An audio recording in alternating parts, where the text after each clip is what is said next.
Hello, everybody. Welcome to my UFC 260 preview show here. It's Aldano, and I'm not alone today. This time with me, according to Woods. If you remember from the Empty the Bench, how I had him on Empty the Bench for UFC 257. So I thought I needed somebody because I did the UFC 259 preview by myself, and that was just terrible. So I needed somebody here to help me figure out this card, and I couldn't think of anyone better. You're too kind, but no, I watched that UFC 259 Empty the Bench deal, and I think this is why you're one of the most prominent media people that there is. I was completely enthralled, and you are amazing. But of all of the luminaries that you could have pulled for this auspicious UFC 256 preview show, you picked this guy with a face for radio. But I can't be more happy to spend my Friday evening, the eve of UFC 260, with the one and only Thomas Albano. Thank you. You're very talented yourself. And by the way, you are perfect for a hype man. Thank you so much. I try. But yes, as you can see behind me, the two faces, Stipe and Ngannou 2. So we got, it's an interesting card because, I'm excited for the main events. I think this card was dealt a very big blow with Volkanovski testing positive for COVID. I'm surprised the Shane Young fight somehow still made it through. And we're talking Shane Young, the fighter out of City Kickboxing, not the actress from Hear No Evil, See No Evil, the great movie with Richard Pryor and Gene Wilder. That's a different Shane Young.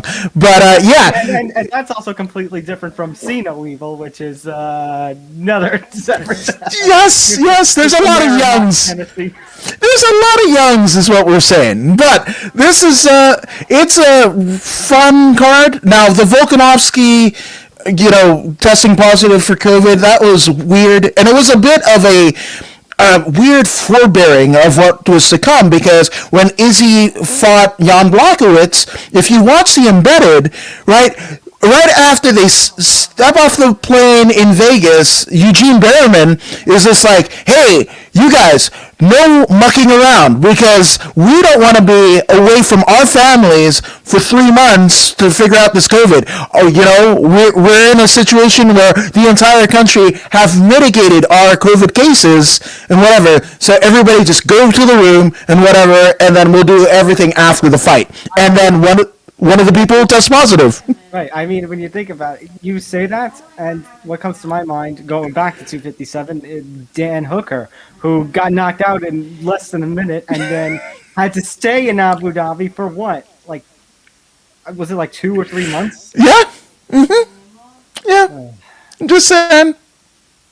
Such a shame. And this card just, man, as the week went on, this card fell apart pretty bad. We're now down to the 5 main card fights. They had to move Gillian and Miranda up to the main card. Mm-hmm. They had to, and now we only have 1 early prelim. So we have a total of 10 fights. Fortunately, everybody has made, 1 person did not make weight. We'll get into that. But fortunately, everything is still a go. We'll see about what happens during the afternoon hours. But yes, we have UFC 260 here on Topology. What is being called the biggest and baddest rematch. Stipe Miocic, Francis Ngannou 2. And like I said, I'm excited for this fight. Everything else, is cool. But, Tyron Woodley versus Vicente Luque as a co-main event compared to what could have been with Alex Volkanovski and Brian Ortega. I would have rather the title fight, but I was watching the MMA fightings weigh-in, how they have a little commentary with Alex Lee and Jose Young's there, and somebody pointed out, I think they made a good point, it seemed like both title fights were backups to one another. If the heavyweight fell out, they would have moved the Volkanovski and Ortega, but no, we're just gonna have the one title fight.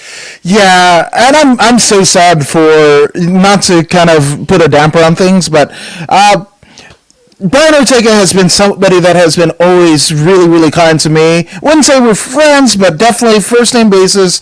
So I think he would have essentially beat Volkanovski, who's not. He doesn't do anything for the UFC. He's almost like almost like Stipe, right? You're a champion, but heck, having Volkanovski on Rogan is almost like having Stipe on Rogan.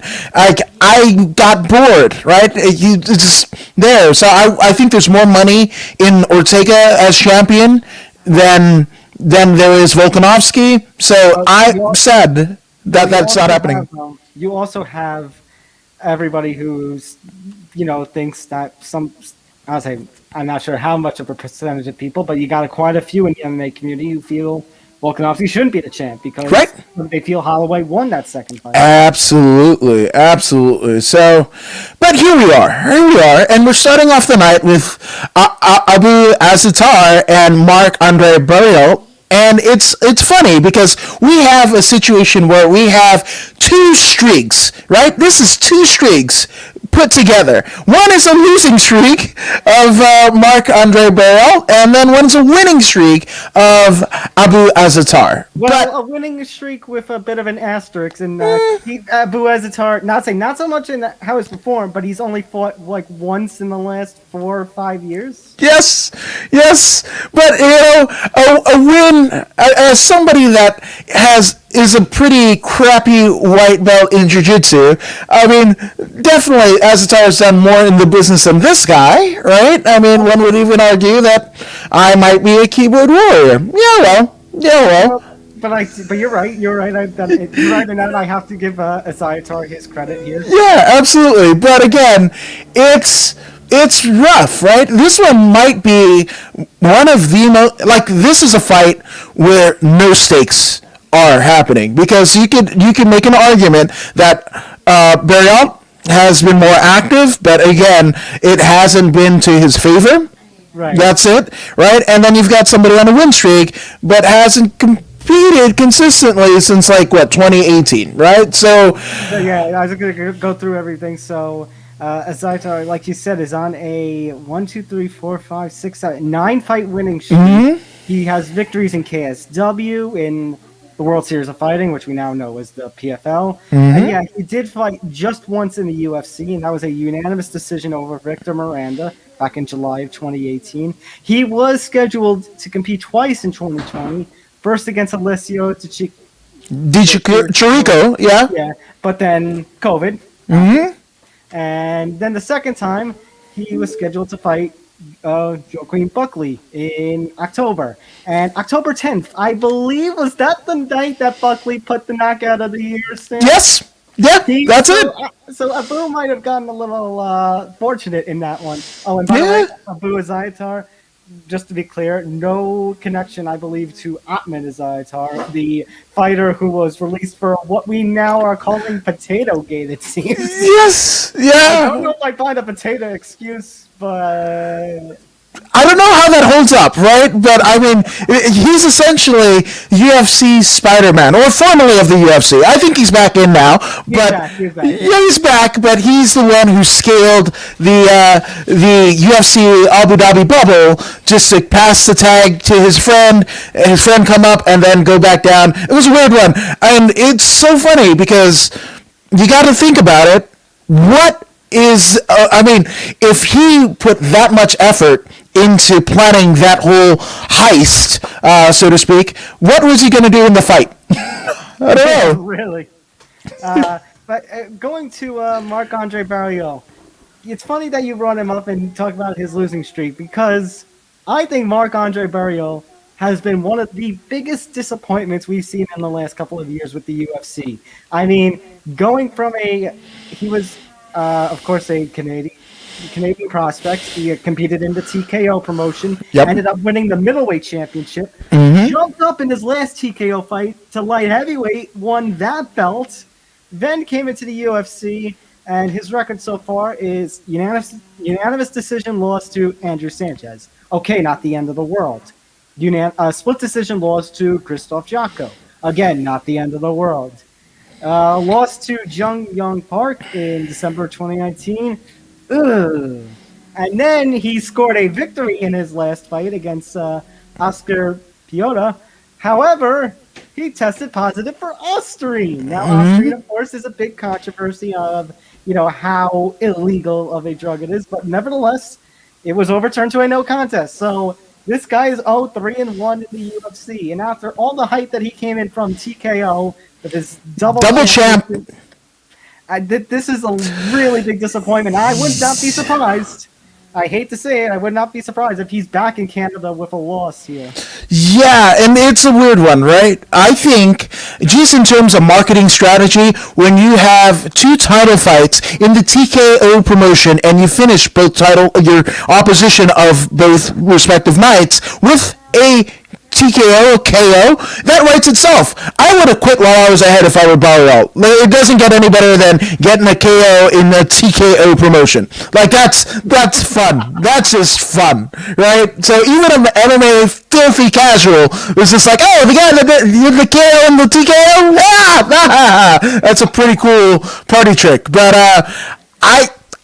it's a coin toss. In terms of predictions, I mean, obviously Tapology has Azaltar by decision. This might be, and we're going to go up to Tyron Woodley, and whenever Tyron Woodley has fought as of late, it is a contender for the most unauspicious fight of the night. But this is a front runner for the most underwhelming fight of the night. It's just there. I mean, I would say it is kind of weird to be starting a majorly hyped heavyweight championship UFC card with a guy who's been inactive and a guy on a losing streak, yes. But I mean, welcome to the COVID era of MMA. Yes, we've seen lopsided records get signed to the UFC or remained in the UFC. I'm not looking at you, Shauna Dobson, but that's where we are. But yeah, I mean, they're both KO, TKO artists, I guess is the way to put it. But Azaltar, you're right, definitely has a lot of decisions on his record.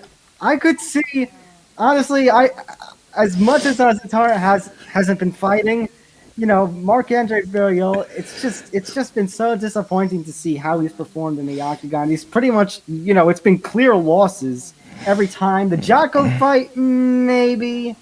And then, he did have his victory, and then it got taken away. Because I think I might have to go with Tapology on this one. I might have to go Azaltar by decision. If you want the tail of the tape, 5'11" for Azaltar, 6'1" for Marc-Andre Barriault, 73-inch reach for Barriault, and for whatever reason, Azaltar doesn't have a reach listed on here. Yeah, I mean, I guess the person editing the Tapology page for this one didn't even care, and that's... Azaltar actually is a plus 100 underdog according to the UFC events page, so bettors, this might be a fight you might want to look at here. Okay, I'm glad that you're excited for me, but I will quote some guy, his name Dwayne Johnson. You better know him as The Rock. It doesn't matter where this fight is or where it's going to go, because it has absolutely no precedence. Are these two championship level contenders? Are we going to see them in the title fight in the next 2 years? These are perennial gatekeepers at best. At best. So, here we go. All right, so moving on now to the televised prelims, the ones you'll see on ESPN television. Here it is, the fight that was off and then on again, and then it might have been off again, it might have not been on again. Us here in the MMA media world have been having a little fun with this one, Shane Young and Omar Morales. So, tail of the tape, we have Shane Young, 5'8", 72.5-inch reach, out of City Kickboxing, one of the best gyms around today in MMA. 5'11", so Omar Morales is the taller man. He'll have a reach advantage of 1.5 inches, fighting out of Hard Knocks 365. Looking at Tapology, Morales the favorite by decision. Shane Young, we look at his track record, and let's see. When he came into the UFC in 2017, a loss to Alexander Volkanovski, his now teammate. A couple of wins, Ronaldo died. Austin Arnett, I think that's a good win at UFC 234. And he fought last year at 253, but was knocked out fairly quickly by Jovic Klein. Now we take a look at Omar Morales, a 10-1 fighter. He made he was in Bellator for a little bit for a fight. He ended up beating Troy Naraki. He fought Harvey Park on the Contender Series. Actually, 2019. Yeah, 2019. I remember being very high on Harvey Park. Mm-hmm. And Omar here pretty much ran right through him. Victory over Dong Hyun Ma in December of 2019. Then in the UFC's return in the Jacksonville cards, ended up beating Gabriel Benitez. And he fought in October, that October 10th card with Buckley, but ended up scoring his first professional loss, a loss to Giga Chikazi, which actually is not a bad loss. So Omar Morales, that's some good hype around him. Yep, that's exactly why he is my pick, because I'm just saying, in terms of Shane Young, of course, City Kickboxing and Eugene Behrman, one of the greatest minds in all of combat sports, right? A tenured vet of the Muay Thai scene in his own right. But Shane Young, to me, has been underwhelming, right? And it's a weird one because it seems like, I don't know if it's written in the contracts and what have you, or maybe they get a group discount in terms of flights out of, the Pacific region and what have you, to have, if either Volkanovski or Israel Adesanya are fighting, well, you get littered of city kickboxing guys and gals in the cards, right, on the undercard. So I'm kind of done with Shane Young. I don't think that he's going to, Izzy, right? They have lightning in a bottle with Izzy, right? But I don't know what's going on.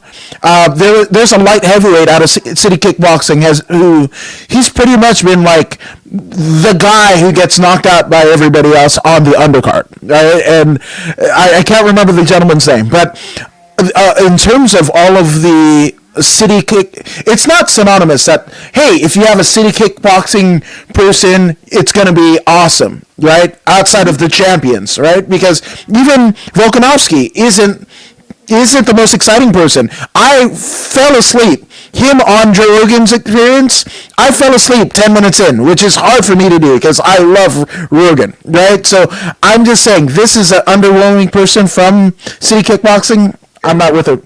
The light heavyweight you're talking about, did he fight recently? Yes! Was that Carlos Ulberg?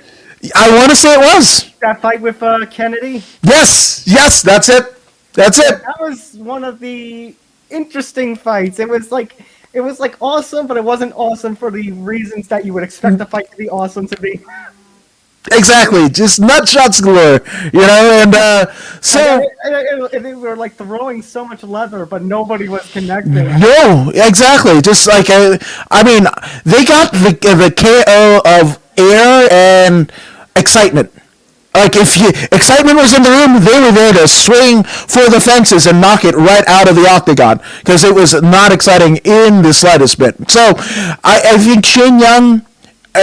unfortunately, I don't know what's going on. To me, when I think of City Kickboxing, I think of the champions, 2 champions, and no one else, right? I think Volkanovski, Izzy, right? I'd say, for me personally, I also would throw in Kai Kara France. Kai Kara France, okay. As I said it. The flyweight division is pretty exciting in the UFC, can't lie. It is, alright, yeah, no, okay, so there's 3, right? But when you think of, like, gyms, right? When you think of a Jackson Wink, if you think of the old school, shoot box, American Top Team, shoot box in Brazil, right? Nova União, like, all of these gyms with elite talent, that's where City Kickboxing, in terms of pillar to post, in terms of everybody that's in the UFC that belongs to that gym, I don't think they're the elite level yet. They have 2 champions, yes. You can make a quest for dominance on the merits of the 2 champions, but nothing else. And I think Shane Young, for whatever reason, hasn't put it together. Maybe Behrman works better with the 2 champs and Kai Kara. I think you could put City Kickboxing maybe in the same level as Captain America's gym, because you remember Henry Cejudo as the double champ and Patricio Pitbull as the double champ. Yeah. Ooh, Eric Alceban. Oh my gosh, when that guy comes across my social media feeds, I want to turn it off because He is every bit of the, I don't know, the what is it, L. Ron Hubbard kind of I don't know, cult leader. I mean, when Henry Cejudo is on the screen, many people want to. Yeah, but no, Alceban is pretty there too, with his weird glasses, colors, and whatever, and just his high sense of self. And there's nothing wrong with high sense of self. Love it and whatever, but I just want to turn it off because he feels almost preachy and telling me. He reminds me of Jeff Jarrett when he had the gimmick of "Ain't I great?" That's Eric Alceban. So there you go. There's a WWF reference. Yeah. I give Shane Young credit for the win over Austin Arnett. The loss of Alexander Volkanovski, of course, not bad.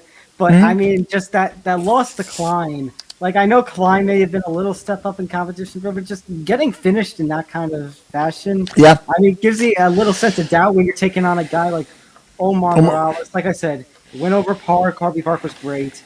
Dong Huma, excellent debut win. Benitez, I would say Benitez a very experienced pro, and Omar Morales improved to 10-0 with that fight. Yes. And then he might have lost his last fight, but again, Chikazi, another great fighter. So I think I'm going to, a second fight in a row, I'm going to agree with Topology. I'm going to go Morales by decision on this one. Yeah, that's a consensus pick for me too. So let's do Morales for the win. Morales actually, Vegas also agrees. -8, 182 favorite, plus 145 for Mr. Shane Young. So now we move on to next fight here. We go to the light heavyweight division.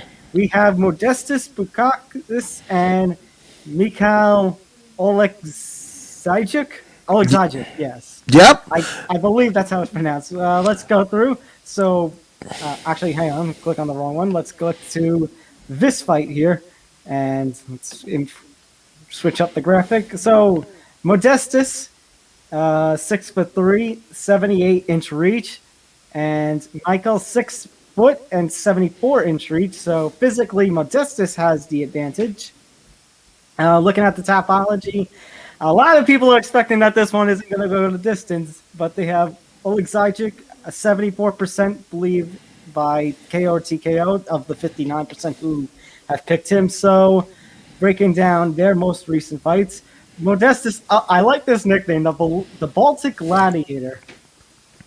Yeah, I didn't know that because he's from Lithuania. I didn't know that Lithuania bordered the Baltic Sea. I guess that's where the Baltic Gladiator moniker comes from. But with that all being said, I love that you knew how to pronounce the names because one, in my head, it sounds like Modelo Bukkake. Shout out to Modelo, the official beer sponsor of the UFC. And Mikhail's last name almost sounds like I've fell asleep on my computer keyboard and I woke up and there it is. So, but shout out to Lithuania and Poland for such amazing names.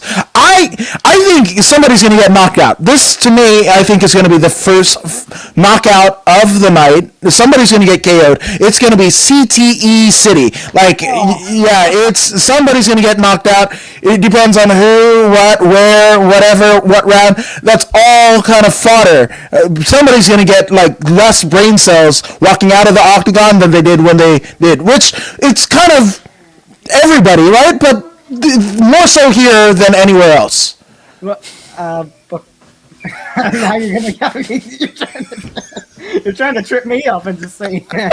Modestas Bukkake actually is a former Cage Warriors light heavyweight champion. Here you see it, a couple of good finishes here in Cage Warriors. Marcin Wojcik, Martin Hamlet Nielsen, Ricardo Silgia, ended up debuting on Fight Island, I believe, in July. Yep. First round, I guess a corner stoppage of Andreas Michailidis. And then he lost his last fight, but his last fight was against Jimmy Crute. Jimmy Crute, who was probably one of the most hyped up guys, up and comers in the UFC today. Now taking a look at Michael here. Michael, the nickname here of Lord. He ended up debuting, no contest against Khalil Roundtree at UFC 219. I believe, was that when Roundtree, I think Roundtree tested, one of them tested positive. Positive, yeah. I'm trying to look up here. Ended in no contest. Let's check the Tapology. Originally a win. Oh no, for Michael. But the result was overturned to a no contest following positive drug tests. Yeah, and he was suspended for a year. Mm-hmm. So we go from that to getting back here. Win over John Vellante, which, I mean, I like John, but he is taking quite a downturn over the last couple of years. You like John Vellante? Oh my gosh, him and Weidman. Oh, I just change the channel. Hofstra alums. Yeah, okay, all right. I love it. The alma maters. Okay.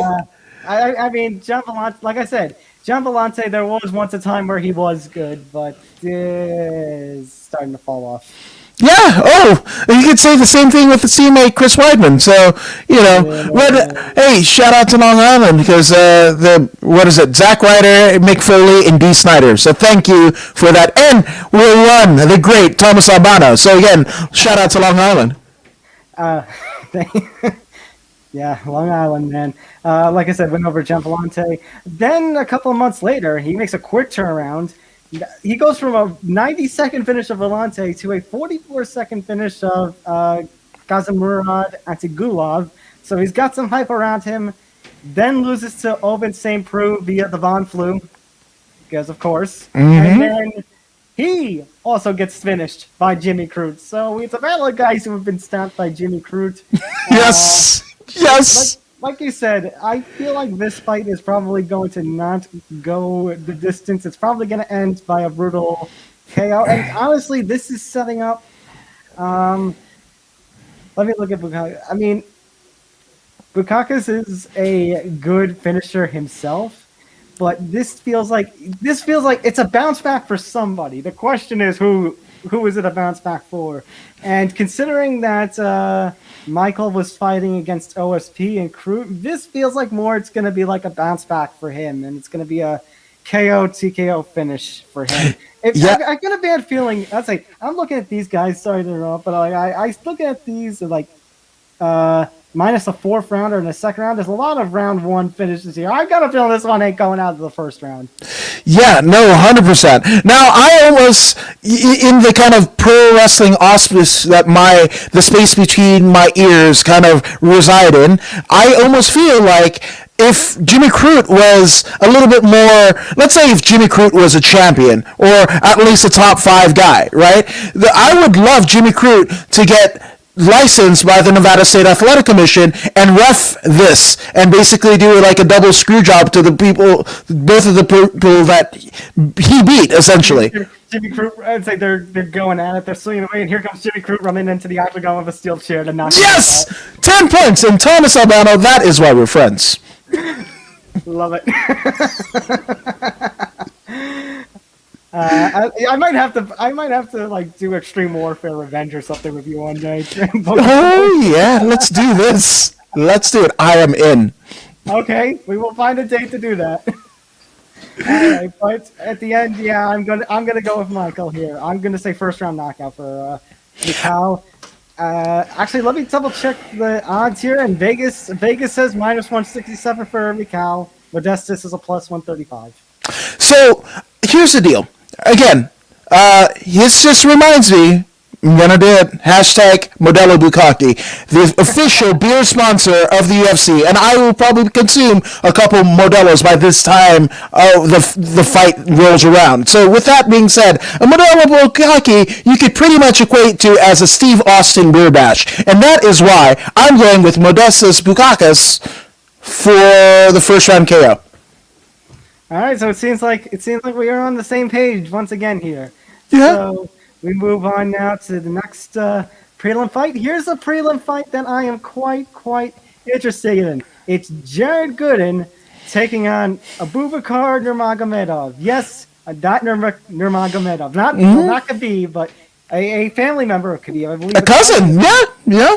And of course, Khabib is a coach. So Jared Gooden here. 6 foot 77-inch reach out of X3 Sports, and Abubakar is 5'11", 73-inch reach. So physically, Jared Gooden has the advantage, but a lot of people on Topology believe it's going to be Nurmagomedov. 80% specifically, 72% of them feel it's going to be a decision. Let's take a little in-depth look at these two. So Jared Gooden, Actually made his UFC debut back in November. A loss to Alan Juban at UFC 55.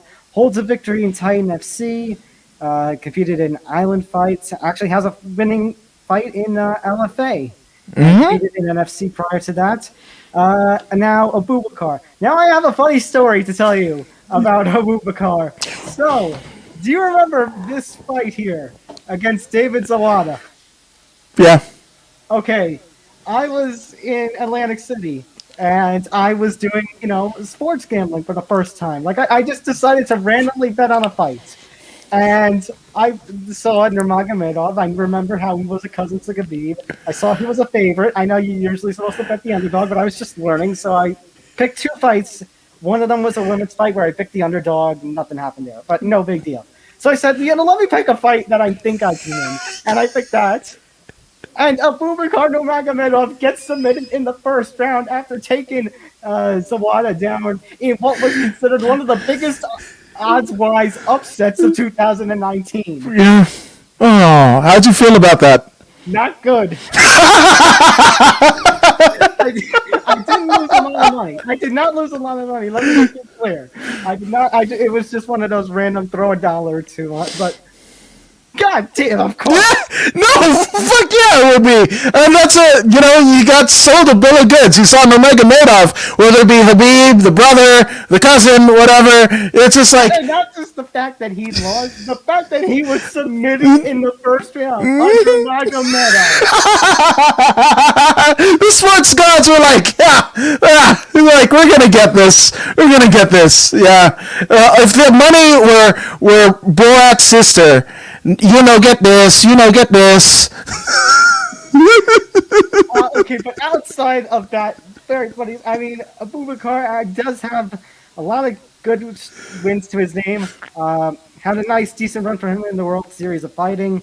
Then when it became the PFL, they didn't do the regular season format yet, but that random time events in 2018. I mean, his only loss in that span in the promotion is to Pavel Kush, who's 23-5 at the time. So, I mean, you see some of these fights, I mean, you got to consider the fact that Khabib is going to be in his corner. Yeah. Khabib, he's all about that coaching now that he's out of the lightweight title picture. Best coach ever. Best coach ever. Yeah, number one coach, Dana. I mean, just ask Kevin Holland last week how good his coaching was. He became the first man to take down Derek. Yes, which it's funny because obviously, in retirement, you would think that he would be back in his region of the world with his family and his kids and all that jazz. Yeah, that's the thing. He's getting more trips to Vegas, or assuming he's got a Vegas residency, more than he did when he was actually fighting in Champion. It's amazing. I mean, think about it. Dana tried to convince him so much to come out of retirement. He wasn't having it, and yet he got like 15 dinners. Yeah. Full Vegas stuff with Dana. Oh, and what is it? A meeting with Lorenzo, which again, Lorenzo and Frank are way out of the business and have been for 3 going on 4 years, billions of dollars and whatever, and he managed to land a deal with. It was so dire, the situation for Khabib to come back, where he got a booking with Lorenzo Fertitta. Those are few and far between, my friend, and still no.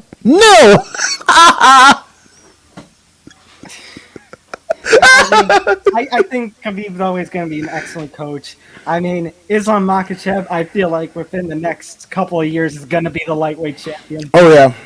Yeah, 100%. And his name is really fun to say.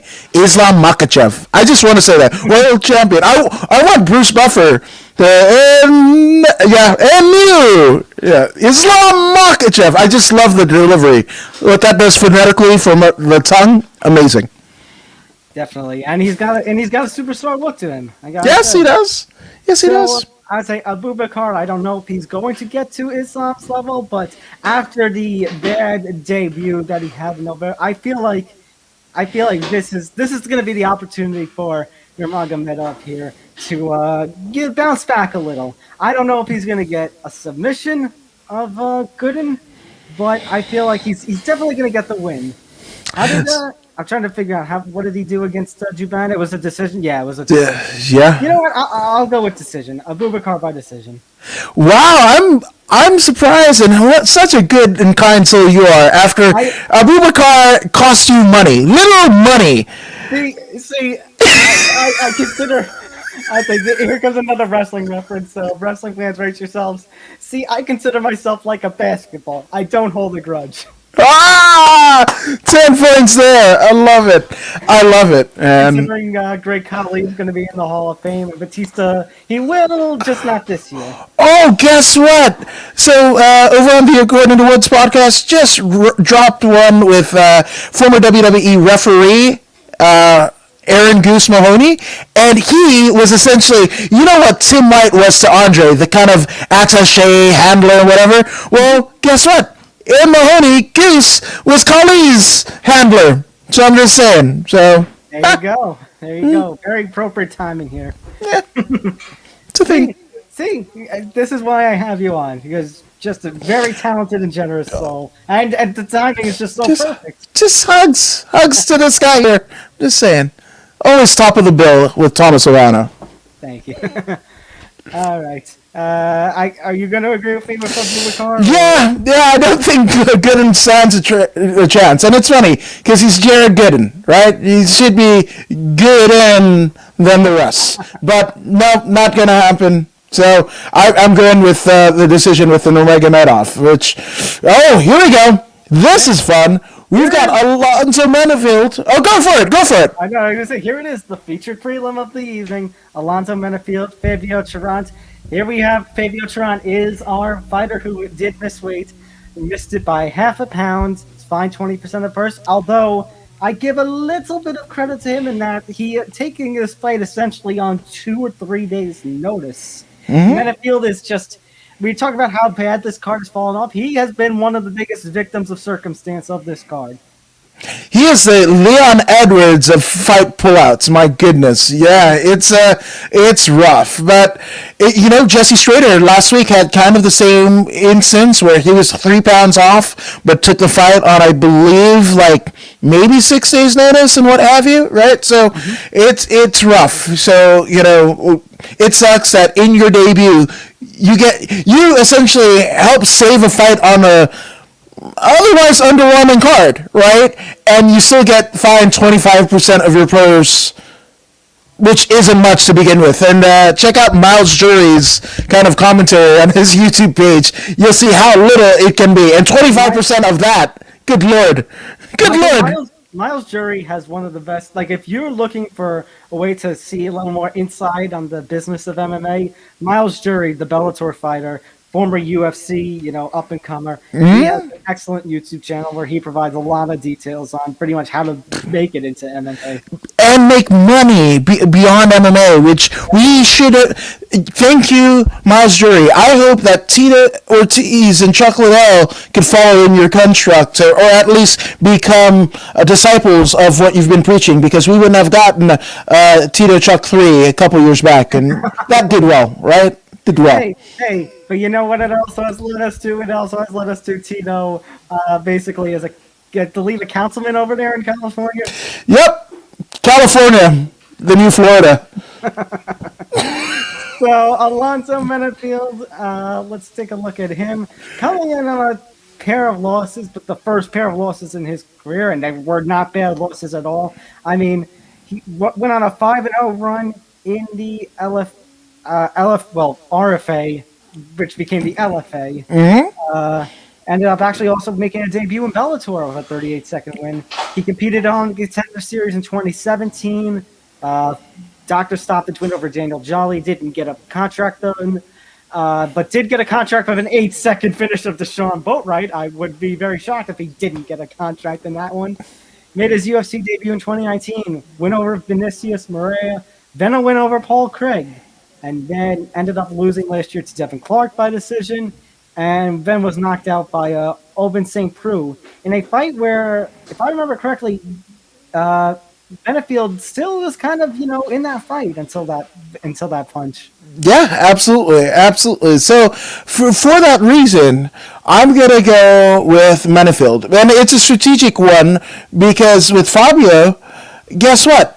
25% of a losing purse, not bad, right? And then you come back, hopefully you get another shot. You don't perform horribly. You get another shot in a better condition, right? A full fight camp and what have you. And you get a full purse, win, lose, or draw about that. And do we know? We don't know if he got paid any more for coming in to save the day. I almost feel like maybe it was a state athletic commission kind of construct, but hopefully Dana could kind of circumvent and just float some money to Fabio. But I'm gonna go with Menifield because he's trained for whoever, whatever, and I want to say KO.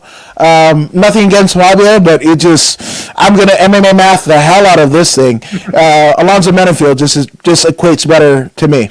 I mean, gotta give credit to Cherant in that he has great wins in the CES and in the LFA. He did compete on the Contender Series in 2019 and lost to Alexa Khama.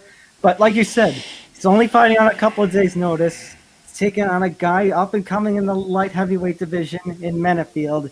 This one might be a very rough debut. This feels like, I don't think it's going to be a first round, but maybe early second, mid second. I can feel getting the job done. And then, like you said, Cherant, maybe for his second fight, get him a little more of a proper introduction because Cherant, he's got skills and he's definitely got, what it takes to potentially be in the UFC. Yeah. So, definitely need to give him a little more better of a notice.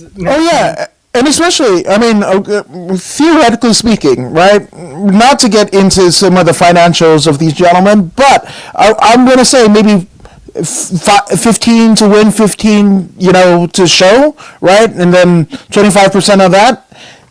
You're already getting, maybe 15, whatever. So just take that and prepare yourself for the next fight. Definitely. All right, main card time. We get to the pay-per-view. Remember, 10 o'clock Eastern, 7 o'clock Pacific. I have the advertisement here behind me for ESPN+. See, Dana, I'm not pirating. I had the advertisement here. Don't me. Yeah, Brendan Schaub, I'm looking at you, though. Just saying. So we start with Jamie Mullarkey and Khama. So let's get right into these guys. So Jamie Mullarkey, 6 foot, 74-inch reach. Khama 5'11", also a 74-inch reach.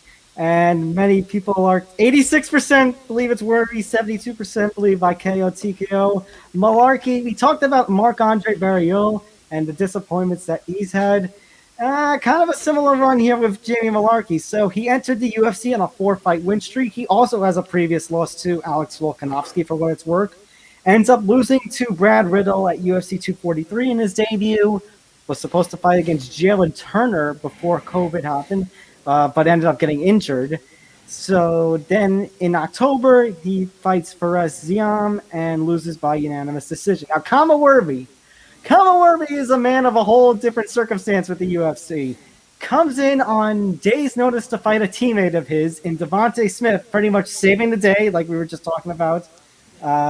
And ends up pulling off, it was a very entertaining fight for just a 4-minute fight. And then all of a sudden, Worthy drops him for a knockout in what is one of the biggest upsets of UFC in that year at UFC 241. And then in June, in UFC Vegas 4, he goes down 2 rounds against Luis, the Violent Bob Ross Pena, but then Violent Bob Ross tires out, and we got another upset finish. And it just really seems like we got something with Worthy. And then he was brought back down to earth in his last fight, 90 seconds against Otman Azaltar. Yeah. So you know what? This is poetic justice because there are going to be millions and millions, hopefully, if the UFC is timing it right, or that are going to pay $90+ with tax for this pay-per-view for a 5-fight card. Now, on the premise of that, you're going to think, as a patron of the UFC, if it was worth it, if this fight is good, you're going to be basically conflicted on whether you paying that price point for this card is either worthy of such or absolute malarkey. So, just saying. So, I love the fact that Worthy finished Violent Bob Ross, because Violent Bob Ross, Luis Pena, hasn't done too much of anything. I remember being at UFC 199 and in the beer line, and it was just like, somebody, because at the forum they had screens on the outside showing what was happening inside and everything, and somebody was like, "Oh, it's Luis Pena, the Bob Ross guy," and whatever. And the results, I can't even remember who won, who lost, or whatever, but it was underwhelming. In terms of the initial reaction to what he actually produced, right? And guess what? Violent Bob Ross has been that way this entire time since UFC 199. Here we are at UFC 260, and the man who finished him, Khama Worthy, he, I think, on the premise of what happens with Jamie Mullarkey, will be the recipient of one of the $50,000 bonuses in the manner in which he finishes Mullarkey. So, well, I was just thinking, right? I was just thinking to myself, and we're going to be saying, I'm probably going to be saying this at least a couple of times during this main card. A lot of it smells like the prototypical grappler versus striker. Mullarkey, great with his grappling. We got to give him some credit. He's also a pretty good wrestler, but of course, more known for those powerful strikes. So it's going to be a matter of who's going to dictate the pace, who's going to dictate the fight. And I got to say, with Worthy in those wins, you can't expect, you can give Mullarkey credit, but I'm fully expecting that Worthy is going to be the one to possibly take control of this and possibly get a finish, say second round or so. So what you're essentially trying to tell me is you're not expecting Mullarkey out of Worthy. I am with you. I'm saying I am with you in that I think Khama Worthy may be one of the $50,000 recipients of this night. Well, you and your pick, I think you're worthy of the karma. Very good. Very good. We move on now to a fight that was scheduled for the prelims, but is saving the main card. We got Gillian Robertson and Miranda Maverick. This is a fight of, when I did my UFC 260 preview for Fansided, this fight had not been announced. Yep. We went in expecting the 4-fight card, which I don't remember the last time we had a UFC with only 4 fights on it. Here we go, Gillian Robertson, Miranda Maverick. This is veteran versus young and up-and-comer. That's the best way to put it. 5'5" versus 5'3", 63-inch versus 65-inch. So, trade-offs with the tail of the tape here. And Gillian Robertson fighting out of American Top Team, Miranda Maverick out of the House of Muay Thai. A lot of people going with Miranda Maverick on this one. Yeah, hey, Thomas, you remember how many times this fight was scheduled across at least 3 different cards? Yes. Yeah, and... I think if we go on one of these girls' profiles, we can see... This was scheduled for, this was scheduled for February. Actually, last month, UFC 258. But that fight was postponed because of an illness. So now here it is at UFC 260. After weeks of trying to find a spot for this fight to happen, it looks like it's finally going to go down. Yeah, and it's funny, right? Because we've got the Savage and fear thee, and I think the Savage feared the Maverick because yes, she was out to sickness and everything like that, but literally within minutes, if not an hour, with the announcement of the last kind of incarnation of this fight getting called off because of an illness to Robertson, there might have been a Ask Sophie picture across her social media pages. So not saying anything here or there, but for somebody that's illness, I don't know, maybe it's not in my kind of mode of operations to be feeling squeamish and bubble gutting and whatever, and then also show pictures of my butt. But yeah, well, I'm not in the UFC. Here's what I say about Gillian. She's a veteran talent, definitely one of the more well-known women here in the UFC. I'd say she's been fighting veteran talent, talents that we know in the UFC since the beginning of her career. Mm-hmm. Here we have Hannah Goldie in their double debut, and Hannah Goldie was supposed to fight on this card against Jessica Penne, but was one of the victims of all the fights falling through. Cynthia Calvillo, Hannah Cybers. Then she goes to Ultimate Fighter. Barb Honchak, Emily Whitmire, Molly McCann, Bueno Silva, who fought recently, I believe. Yeah. Veronica Mercado, Sarah Froda, Macy Barber, Courtney Casey, Juliana Vitello, Talia Santos, and then actually she had a grappling bout in Submission Underground against Pearl Gonzalez. And, she's had her successes, but some of these times when she's facing the young up-and-comers like Cavillo, like, I'd say, actually, no, I think she got the win over, she got the win over Casey. She lost to Barber. So there are a couple of times when she gets one of these young up-and-comers like Miranda Maverick is, and that's when she starts to falter a bit. Now, looking at Miranda Maverick, of course, had a terrific run in Invicta, and actually made her debut at UFC 254 on that Khabib card on Fight Islands. I remember them talking about how Miranda's, trying to pull off, college and the UFC at the same time. Still going to school and trying to balance all that out. And what does she do? She really impresses. I think she was one of the undercard fighters who really impressed me the most and got a first-round doctor stoppage win over Liana Johua. So Gillian Robertson, I think, is quite a bit of step up in competition for Miranda, but can she handle it? I feel like she might be able to be honest with you. Really? It's weird. I'm not 100% confident. Okay. I'm not 100% confident, but I feel like even if she loses, I think she'll give Robertson a fight.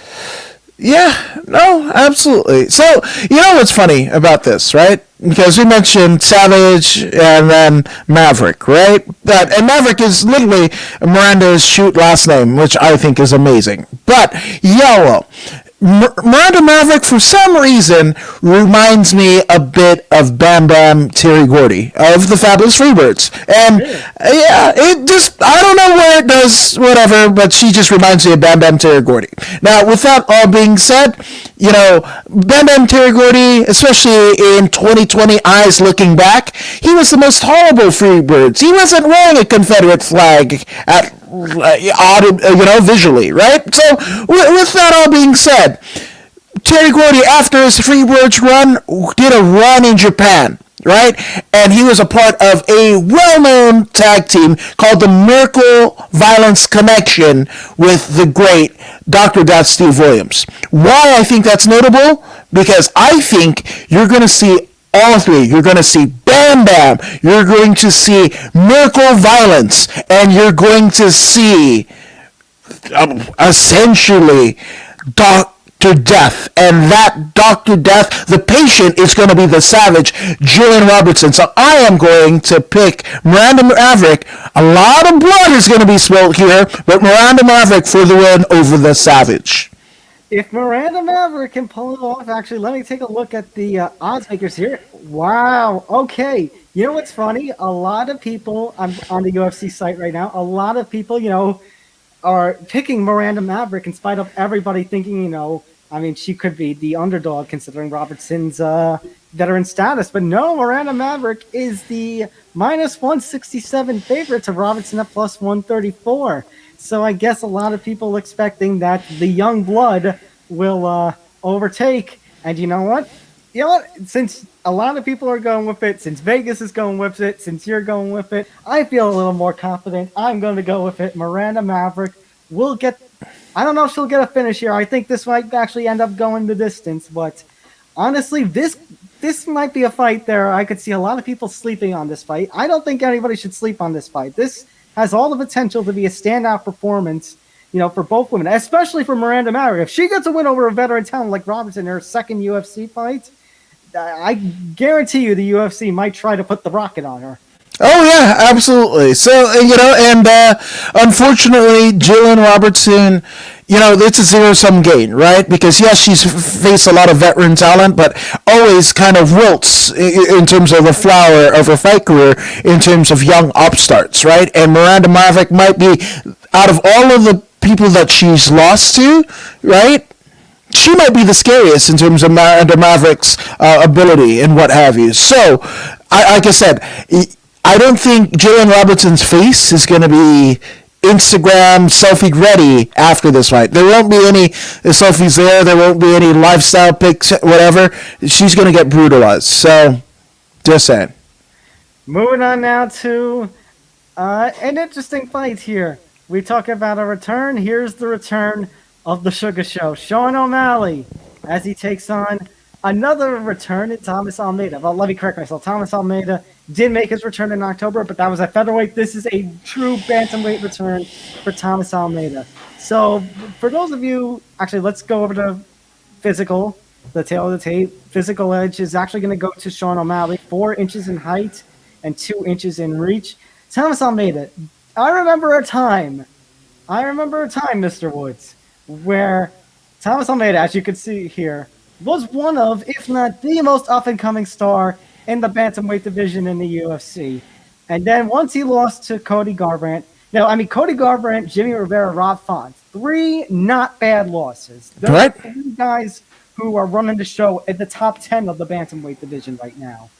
But Almeida has just not been the same. And then after losing to Font, we don't see him for nearly 3 years. It's just under 3 years. Makes his October return on Fight Island, and then loses a featherweight fight to Jonathan Martinez, which I might actually consider a bad loss. Mm-hmm. So then you have Sean O'Malley. And again, I say once upon a time, because it wasn't that long ago where Dana White's Contender Series is starting off. They need somebody, to be a face of that, promotion, and which transitions into the UFC to be a standout star. And the very first guy to impress and cause a stir and everything on the second episode is Sean O'Malley. Ends up getting that knockout of Alfred Kashakian. Yeah, Kashakian.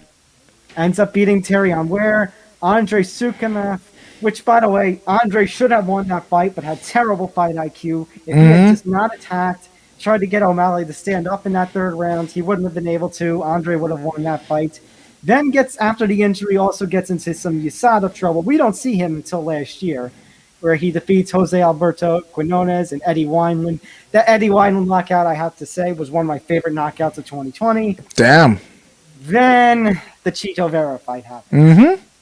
And I know he refuses to believe that he lost that fight. He always just says, injury. People say, oh, injury. But how do you think he got injured in that fight? Because he got a lot. Yeah. Okay, I guess we're on the same page. Chito Vera made him eat a lot of leg kicks in that fight. Yeah. Yeah, so this one, okay, let's go. Right, and shout out to the fearless Alfred Kashakian, because he's a former Lights Out Extreme Fighting champion, and he will be making his Bellator debut pretty soon. So shout out to him. But here's the deal.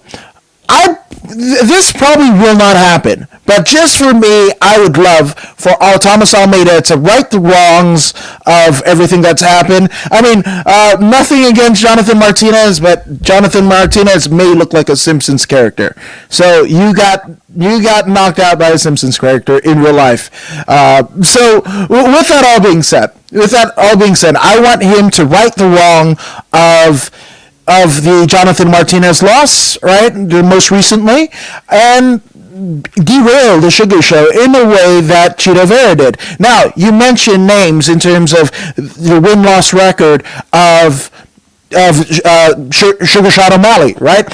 One name that sticks out to me is a guy who I love, former CXF bantamweight champion, arguably before his entry to the UFC, was one of the greatest bantamweights that had not been signed at that time, and that's Terion Flash Ware, right? So he beats Terion Ware, that's it, right? And then he faces Andre Sukhanov. Well, Andre Sukhanov, we go back, look at The current Lights Out Extreme Fighting, this is fun, right? Because if you know or in the know, CXF, the promotion in which Cherant Flash Ware was the bantamweight champion of, right, pre-UFC.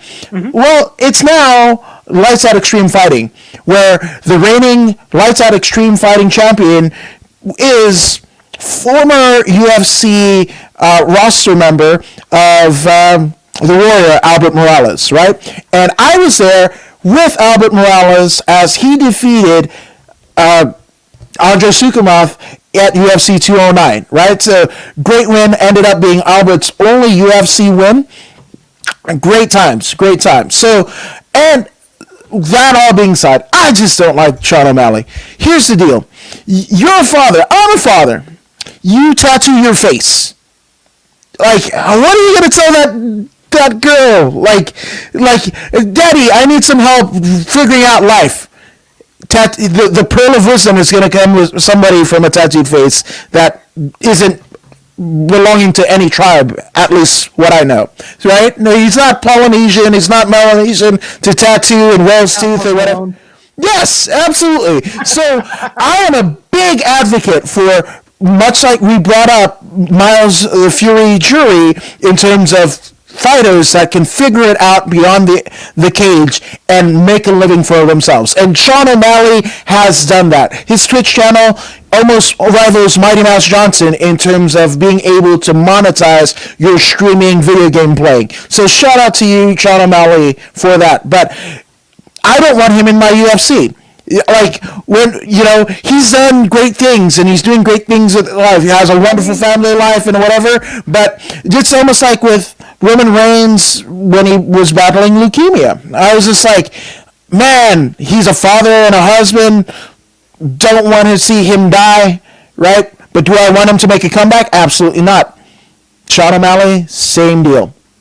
I mean, here's the thing about Sean O'Malley. He still has all the potential in the world to be a big star, but I feel like a lot of that got derailed with the Chito Vera fight and basically how he handled himself after the Chito Vera fight. Yeah. And let's not forget, I'd say if we're going to expand further to like his team, let's not forget the controversy over the last couple of months with Casey Kenny. Yes. Megan Anderson comments. Which, yes. Horrible.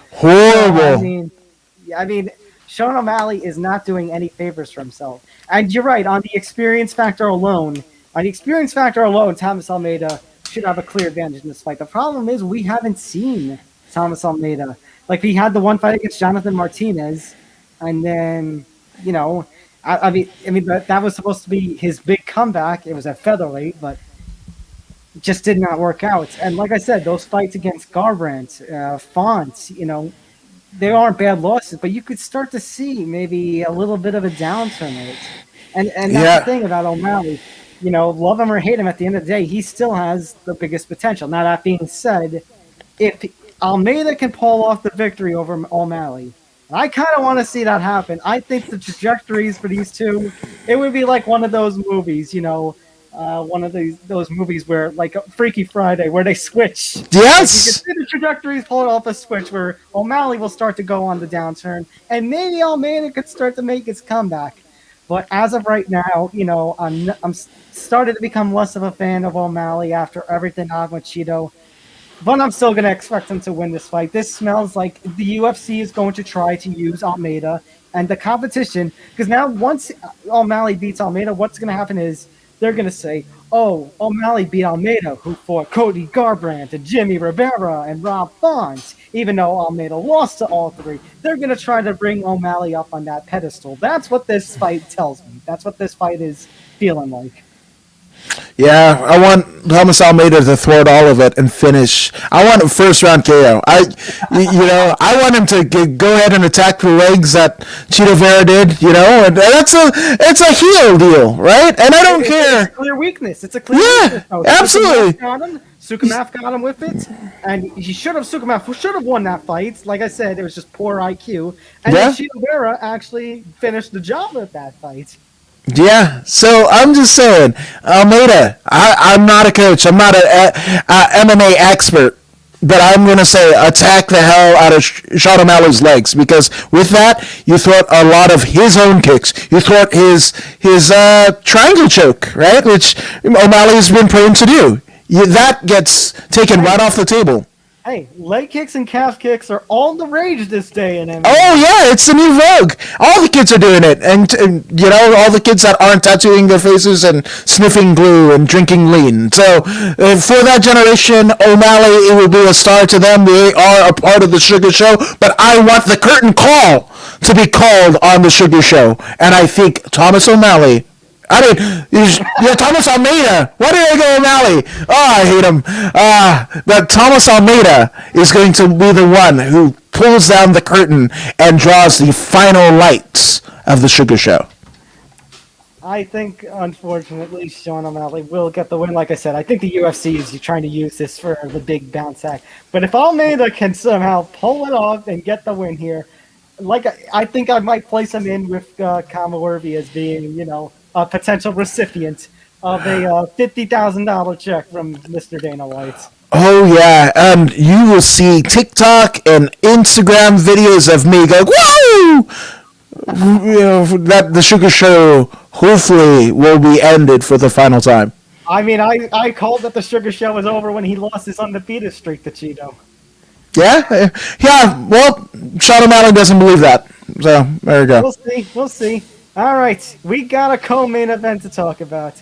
T. Wood, the former welterweight champion of the world, taking on Vicente Luque, one of the biggest up-and-comers right now in that welterweight division. Tapology, many people expecting Luque.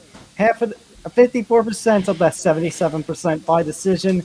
Luque is going to have a 2-inch advantage in both height and reach. So, I want to start this one off by let's talk about T. Wood here.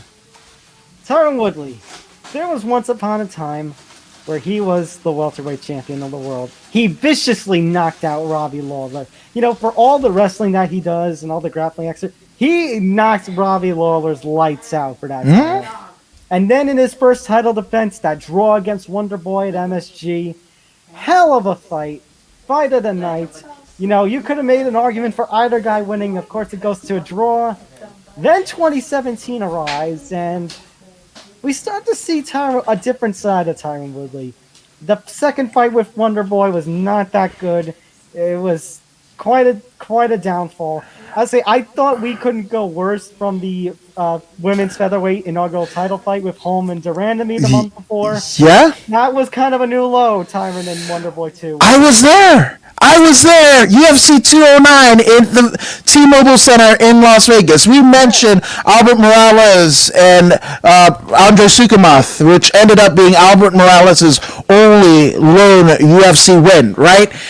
And then we saw the knockout that Darren the Damage Elkins basically administered to one of my favorite comebacks in UFC. Yes. Oh, I was probably in the cheapies. Right? The guttural groan that we got from Darren the Damage Elkins is something that I will never forget. And it was audible to me in the cheapies with like 52% hearing loss since 2003. And I heard that, right? So we get there, and it's building to a crescendo. I believe that was one of the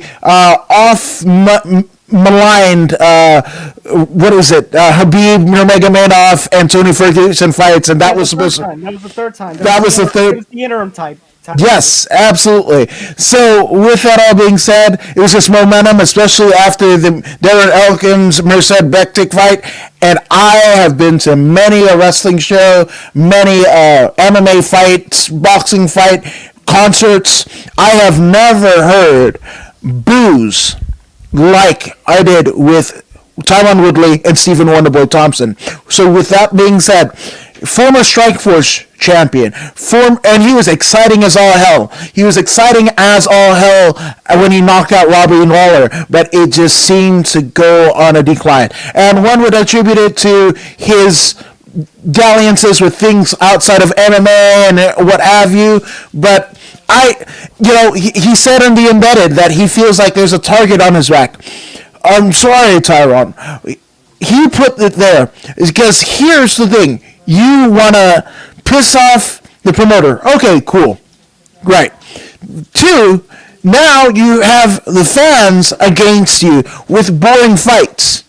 2. And I understand. I absolutely understand. I was going to mention about the boring fight. So then next he fought Damian Maia, which, oh my God, that was terrible. And that was during a time where he was calling for GSP to come back and fight him in a big super fight. And more money. Right. Well, I remember Bisping, had lost that opportunity because of injuries or whatever, and Bisping was having a little squash with Dana. But then the Woodley-Maia fight was so bad that night at the post-fight presser, Dana said, Woodley has lost GSP. We are going to do Bisping and GSP at Madison Square Garden in November. It was that horrible of a fight. And then he took a whole year off, which led to Colby getting an interim title, and then they strip it for him because he needs nasal surgery because they wanted him to fight, a few months, because they decided to do an interim title fight only a couple months, right before Woodley gets cleared. I don't know what the UFC was thinking with that one. Then Woodley fought Darren Till, and it looks like maybe that old school Woodley was coming back because he clearly won that fight. He was absolutely one-sided beatdown. But I think it was just clear that Terrence Hill was not ready for a title fight that quickly. Yeah. But also, I don't think, Wiseman once said there was levels to this ish, right? And yes, he's now in Bellator with more money than he got in the UFC. So I consider Corey Anderson a wise man, right? And he couldn't have encompassed it any better, right? Well, there is levels, right? And Tyron Woodley is a star of a time gone by, right? He was able to best Robbie Lawler, one of the all-time greats, for his UFC title, right? But since then has been on the skids, losing to the current champ, Kamaru Usman, what have you. But it's like, again, this is, what did they say? 2 in 1 accord is a gospel, right? So you pissed off Dana White and whatever. You want more money, too, right? And 3, the fans, you don't have them on your side as an advocate for you to echo your sentiments, which I feel like fighters need to do, right? To get more money, to get more opportunity, right? Conor McGregor, I mean, all the shit that he pulls, and yes, he still has his mega fan base, and it helps get him what he wants. He hasn't won a fight in 4 years, and he's still the top draw of all of MMA. All of MMA. You put on the numbers. Go ahead. I want you to find out anybody that does it better than Conor. So he might not be an all-time top 10 greatest of all time deal, but guess what? 15 years from now, we're going to be contending the greatest of all time with 3 robots a la Real Steel. Shout out to Hugh Jackman. So with that all being said, I want Vicente Luque to knock out Woodley so bad that he is just done. There won't be a shadow of a doubt that his time has come. Almost like the audio slave of the same name. Your time has come? Well, I want essentially Vicente Luque to make Tyron Woodley know without a shadow of a doubt that his time is gone. He is the sunset has set on his career. And he could go and do whatever he was doing, the acting, the rapping, the whatever. Now, Tyron Woodley, guess what? It's off. The chains, you are unchained to be free to move about the country like the Southwest commercial. So go ahead, do that. You are the chosen one once, but I am going to bestow your moniker to Vicente Luque because I am bestowing the chosen one moniker to Vicente Luque. According to Woods here with the hot take of the evening, my friends. That was quite the take. So going to what you said about his losses, Woodley's recent losses. Yes, Kamaru Usman, one-sided ragdolling. I had never seen Woodley as ragdolled as Usman did, but Usman's the champion. Gilbert Burns, who just fought for the title. And I think if that fight maybe had played out just a little bit different, Burns could have gotten a finish in that first round. And then Colby Covington, a fight that happened way too, late than it should have happened. And Colby completely out-wrestled and outworked him, and then the rib injury in the 5th round. So those are three of the best names at the welterweight division thus far in the UFC. But to lose 15 straight rounds, to have not won a round since 2018, Facts. 38 years old, compared to Luque, who's won like 8 of his last 9. His only loss is to Stephen Wonderboy Thompson at the Garden. You gotta say that Vicente Luque is on the up and up, and Tyron Woodley. You know who Tyron Woodley actually reminds me of the situation that you were talking about?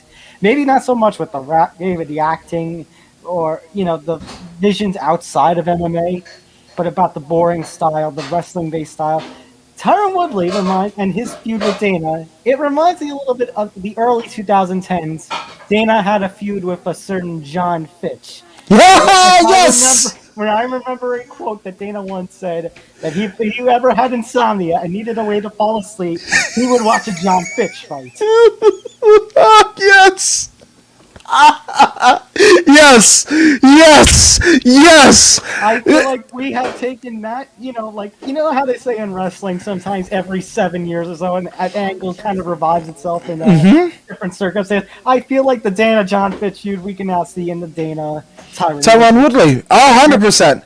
And I think if a loss to Vicente Luque, who is ranked, I believe, number 10 currently, but a loss to Luque, not just great for Luque's career, but I think, and especially if it's a finish, like you said, I think that's going to give Dana the excuse he needs to say, 4 straight losses, a loss to a top 10, finished by a number 10, we're going to cut Tyron Woodley. Now, what would happen to Tyron then? I could kind of maybe see Bellator or the PFL throwing an offer out there, but I don't know if Tyron would be interested. I mean, he might try to do the balancing thing again, but, point is, T Wood, this is a bounce back. This is an opportunity. Luque has everything to gain, and Woodley has everything to lose in this fight. And I'm gonna have to side with the guy who has everything to gain. Now, and this is especially true. I have a question about Woodley because this is, he has fought consistently since 2016, 5-round fights. He hasn't needed all 5 of the rounds. 2 occasions against Lawler and against Till. But, he's not, if he wants to start off, he's got to start off fast. You only have 15 minutes to work with, which is, it could be a blessing and it could also be a curse. In that, you may not feel as tired at the end of the fight, but you can't start slow. If he gets off on the wrong foot and starts slow, Vicente Luque, who has the 3-round experience, but not the 5-round experience, that's going to play in his favor. That being said, I think Woodley's age has caught up with him.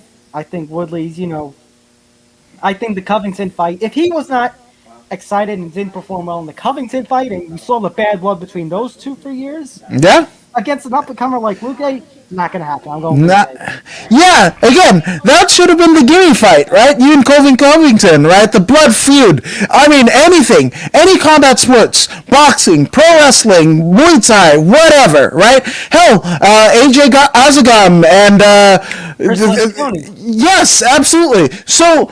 Again, blood feud sell in combat sports, and you couldn't get it done. So, Tyron Woodley, I will, if I am predicting right, I get to see what wrestling fans through the pantheons of the late 90s, early 2000s have said whenever a go-home match happens, right? A retirement, loser leaves town match. They utter the very song. Na na na na, na na na na, hey, hey, goodbye.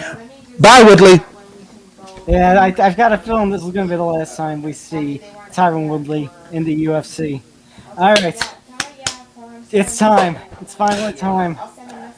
Stipe Miocic, Francis Ngannou 2, the rematch for the UFC Heavyweight Championship of the World. We go to the odds. Minus 135 for Francis Ngannou, a plus 110. So Stipe is the underdog, but it's not a very big underdog, thankfully, which I can sort of agree with. Same height, 3-inch reach for Ngannou. Of course, we remember the first time that they fought, that Miocic basically... Ngannou was coming off his big knockout streak. Of course, that horrifying knockout of Alistair Overeem. Probably is going to be replayed on UFC clips forever and ever and ever. Poor Overeem. But he comes in with all this hype, and then Miocic just uses his wrestling to just constantly, prevent Ngannou from fully using his power. And now, since then, Miocic has gone with his epic trilogy with Daniel Cormier, and we've seen Ngannou. First, we had for Ngannou that godforsaken awful fight with Derek Lewis, which I would like to forget. And then we have, his rebounds though. Curtis Blades, Cain Velasquez, which I don't know how much stock we can put into that, but still, Junior Dos Santos, and then Jairzinho Rosenstrike in like 20 seconds. Not one of those 4 fights has gone past the 71-second mark. Yeah.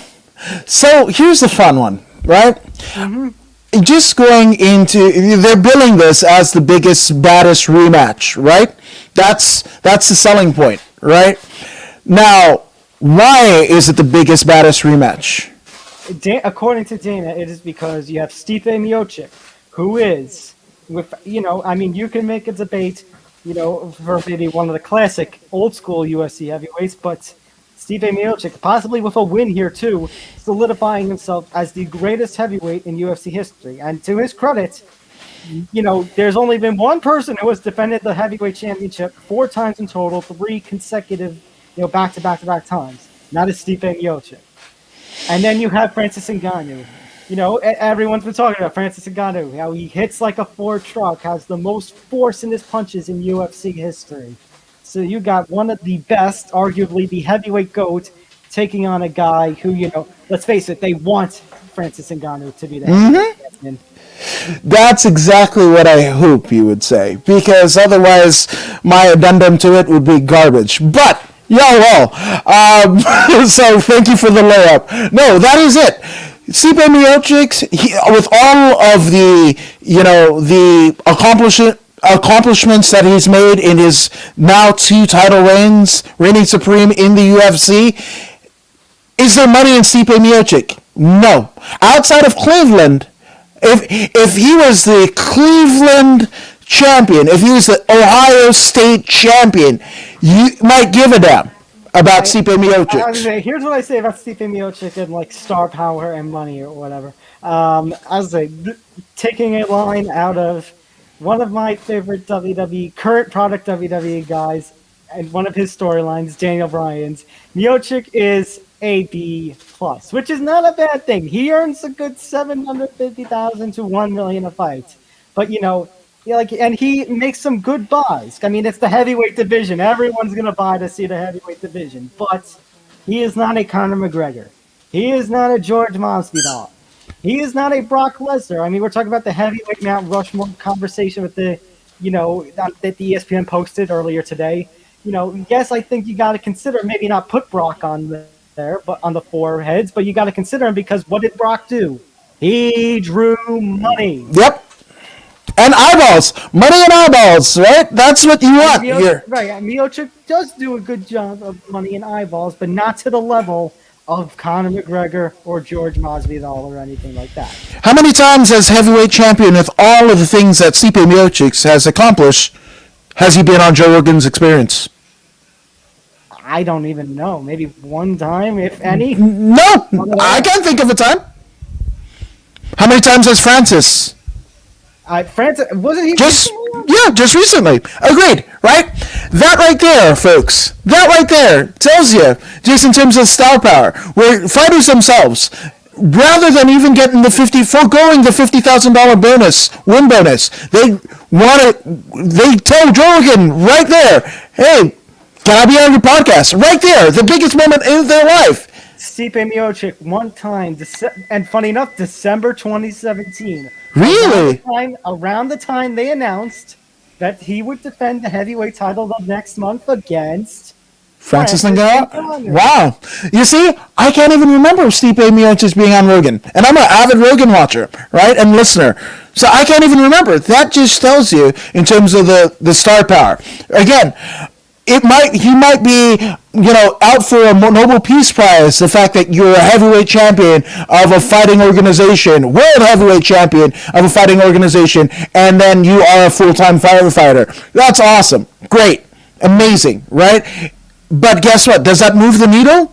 Absolutely not.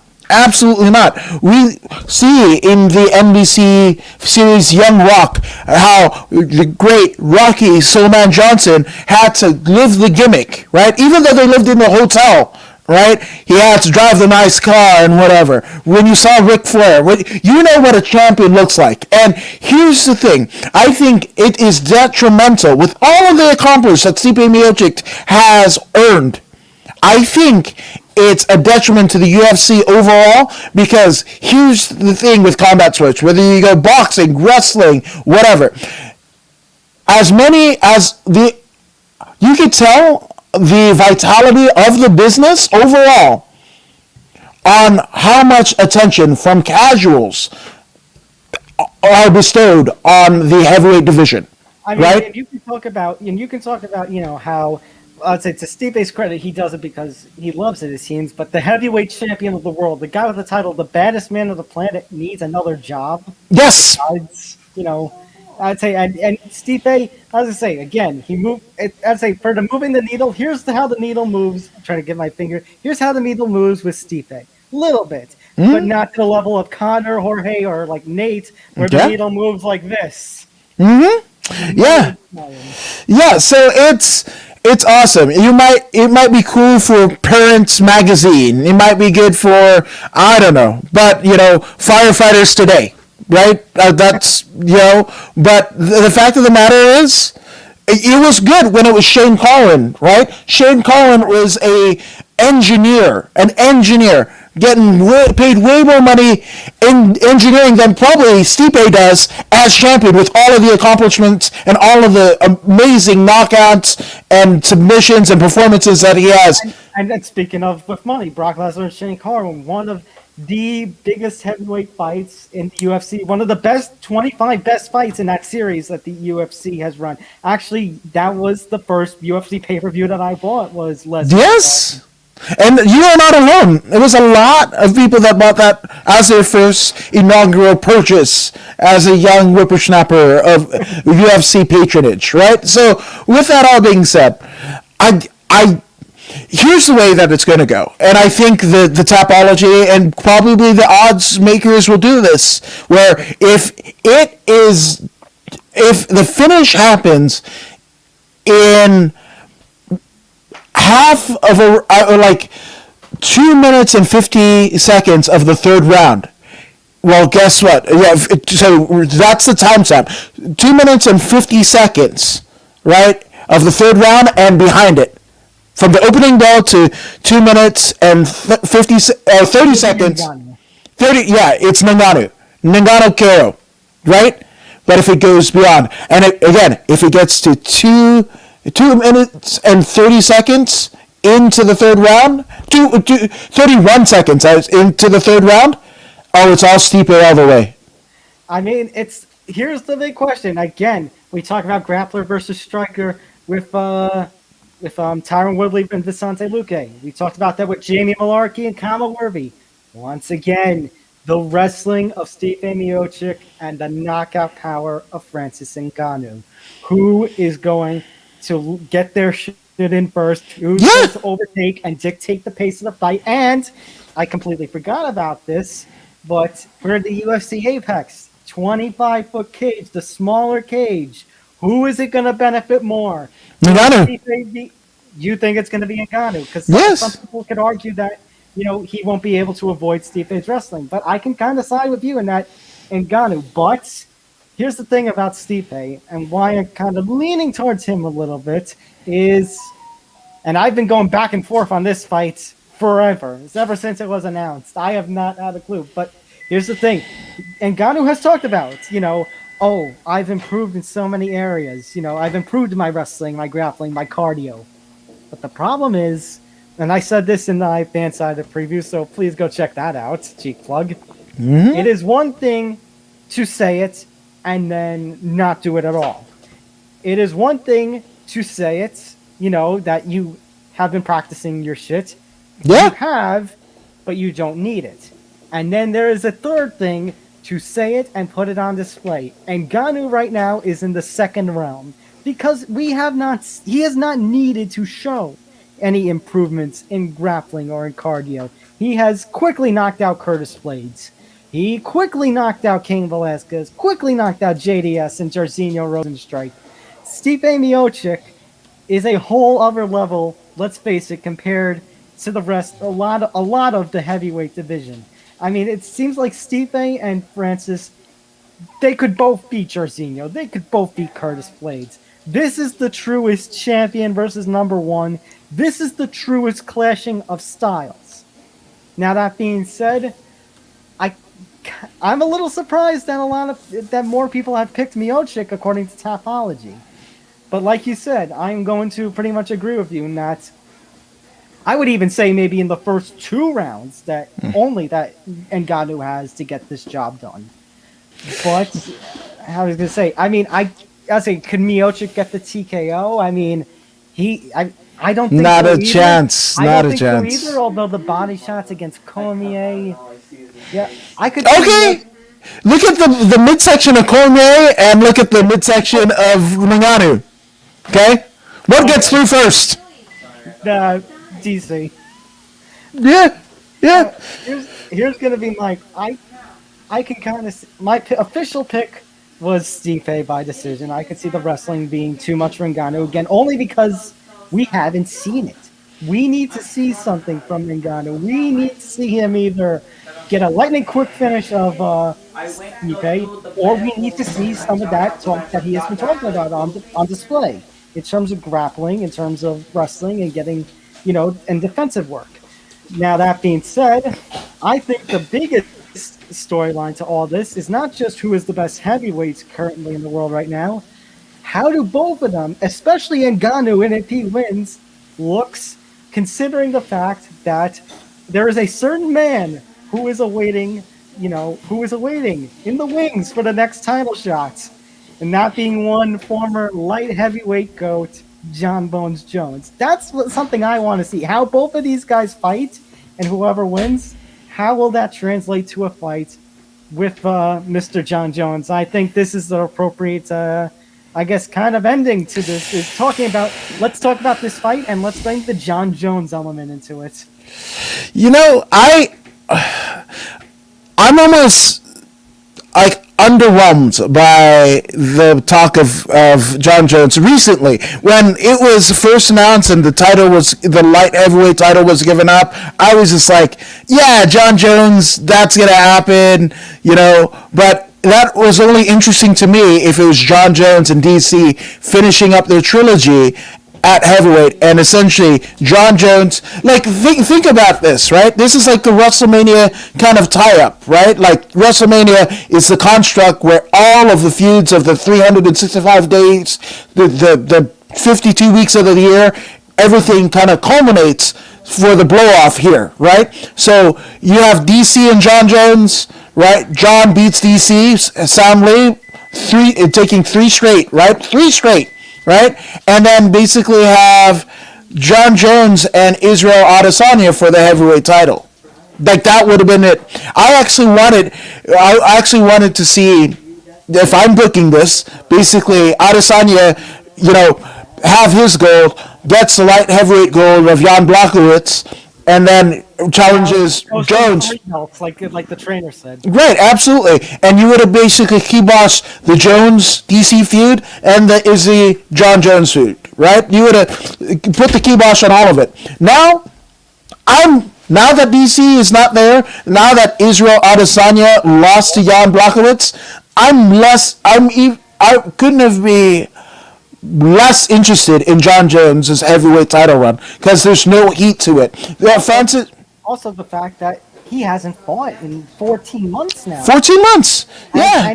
And he looked terrible. I shouldn't say Dominic Reyes. That's against Dominic Reyes, against Thiago Santos. He did not look like the dominant champion that we know. Anthony Smith considering the fact that Aljamain Sterling is the new champ, he should have been disqualified.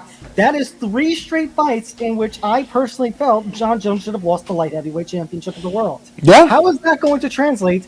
Like, let's say Francis Ngannou gets the win, because it seems like, let's face it, if Ngannou wins, it's going to be Ngannou and Jones with all their hype and all their star power. How is he going to handle that power? I understand that John Jones is 250 pounds right now lifting those weights and isn't going to go back to 205. But come on, man. Yeah. So Kevin Kelly, formerly of the WWF, now of Ring of Honor in New Japan, would quote a particular phrase when a particular tag team hit a move, right? And he would bestow that move in the tandem of the Young Bucks hitting this move, the Super Kick Party, right? So here's what I want. I want Ngannou to beat Stipe, right? And then waiting in the wings, actually leapfrogging, rightfully so, John Jones, to have Derek Lewis, and Francis Ngannou, which again, going back to my reference, I'm going to do my own take of the Kevin Kelly quote of Super Kick Party. This will be Ngannou and Derek Lewis will be a CTE party because somebody's going to get knocked out real bad. We said that the first time, though. Yeah, I know. But so all right. So let's conclude. Book for me the heavyweight division. Well, I'll add in one little opinion here, and that if Stipe wins, honestly, it's still not a bad fight with John Jones because you'll be able to book it as the heavyweight GOAT versus the light heavyweight GOAT.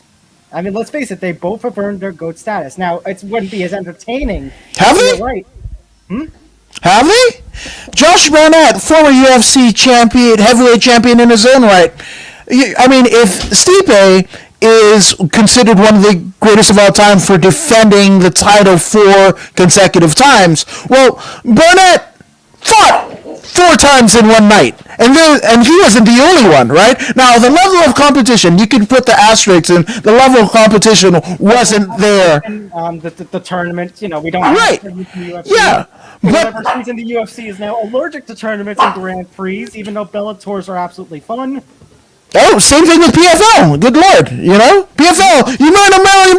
Hey, you win $1 million. Shout out to Sean O'Connell. But yeah. So here's the thing. I think John Jones Stipe doesn't sell it for me. As a fan, and especially, you might get the hardcores, but the hardcores may not be paying for the pay-per-views. I think the thing about Ngannou and Jones that makes that more appealing is, number one, the shots that they've taken back and forth with each other on Twitter over the past year, and number two, the fact that this let's face it, in my honest opinion, when we weren't sure about Stipe and GT3 status, we should have had Jones versus Ngannou for an interim title. Yeah. In a time where we had a pandemic and they needed a little boost to the revenue and everything, they should have booked that as an interim title fight. Yeah, absolutely. So again, Stipe and John Jones does absolutely nothing for me, right? I can hear the promos like,